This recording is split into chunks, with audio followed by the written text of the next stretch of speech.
نے سب سے پہلے اپنا تعارف کرایا، پھر یوں فرمایا جتنی مخلوقات ہیں سب کے ہم نے جوڑے بنائے، زمین آسمان کا جوڑا، سردی گرمی کا جوڑا، بیماری تندرستی کا جوڑا، مالداری غریبی کا جوڑا، سفر حضر کا جوڑا، اندھیرے اجالے کا جوڑا، مرد عورت کا جوڑا،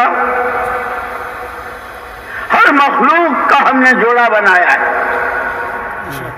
پھر عجیب بات یہ ہے کہ مخلوقات جتنی بھی ہیں لیکن ان کے حالات الگ الگ ہیں۔ ایک آدمی بیمار ہے تو تندرست نہیں، دوسرا تندرست ہے تو بیمار نہیں، غریب ہے تو امیر نہیں، امیر ہے تو غریب نہیں، مرد ہے تو عورت نہیں، عورت ہے تو مرد نہیں، سب کے حالات الگ الگ۔ سبحان اللہ، کیا اللہ نے جیسے ہر مخلوق کا جوڑا بنایا ہے، ہر ایک کے حالات بھی ہم نے الگ الگ بنائے ہیں، لیکن حکم سب کے لیے ہمارا ایک ہے۔ فَفِرُّوا إِلَى اللَّهِ، غریبوں، امیروں، حاکموں، پبلک مین، عوام، خواص، مالدار، عہدے داروں، زمینداروں، کارخانے داروں، دکانداروں، مشرق والوں، مغرب والوں، شمال والوں، جنوب والوں، مرد بھی عورتیں بھی، حکم سب کے لیے ایک۔ سارے اللہ کی طرف دوڑ لگاؤ، جس اللہ نے تم کو پیدا کیا ہے، جس نے ہر مخلوق کا جوڑا بنایا ہے۔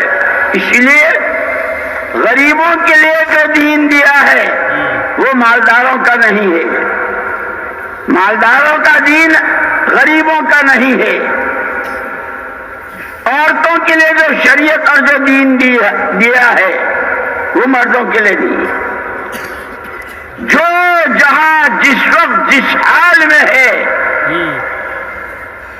اس حال کے ساتھ اللہ کا حکم ہے کہ اب تمہیں اختیار ہے، انسان ہو، اشرف المخلوقات ہو، اللہ کے خلیفہ ہو، اور ایمان والے تو محمد الرسول اللہ صلی اللہ علیہ وسلم کے نائب اور نمائندے۔ اب اختیار ہے یہ چند روزہ زندگی، اسی لیے کہا کہ دنیا میں سب کے آنے کا راستہ ایک، جو آیا ہے پیدائش کے راستے سے، جانے کا سب کا راستہ ایک، موت، جو گیا ہے موت کے راستے۔ ان دونوں کے بیچ میں جو تھوڑا سا وقفہ ہے اس کا نام ہے زندگی۔ یہ ہم نے تمہیں دی ہے، اب تمہیں اختیار دیا ہے، جان، مال اور صلاحیت، اسے جہاں لگاؤ گے اس کا نتیجہ ضرور سامنے آئے گا۔ لیکن پہلی بات نبیوں نے یہ سمجھائی کہ تمہارے پاس جو کچھ ہے، جتنا وقت ہے، جتنی عمر ہے، جتنا پیسہ ہے، جو صلاحیت، یہ اللہ کی امانت ہے۔ تم اپنی زندگی کے مالک نہیں ہو۔ تمہاری راتیں، تمہارے دن، تمہاری جوانی، تمہاری زبانیں، تمہاری آنکھیں، تمہارے کان، تمہاری دولتیں، تمہاری کھیتیاں، تمہارے پاس جو کچھ ہے اللہ کا دیا ہوا ہے اور وہ اس کی امانت ہے۔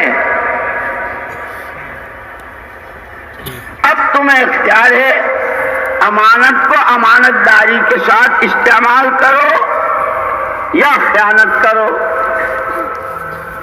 اپنی منمانی کے اعتبار سے استعمال کرو، یا جس طرح اللہ نے جہاں وقت لگانے کو، پیسہ خرچ کرنے کو، کمانے کو، جس طرح شادی کرنے کو، جس طرح کھانے کو، جو کچھ اللہ نے نبی کے راستے سے بتلایا ہے اس کو اختیار کرو۔ اتنا طے ہے کہ جس راستے چلو گے اس کی منزل کو پہنچو گے.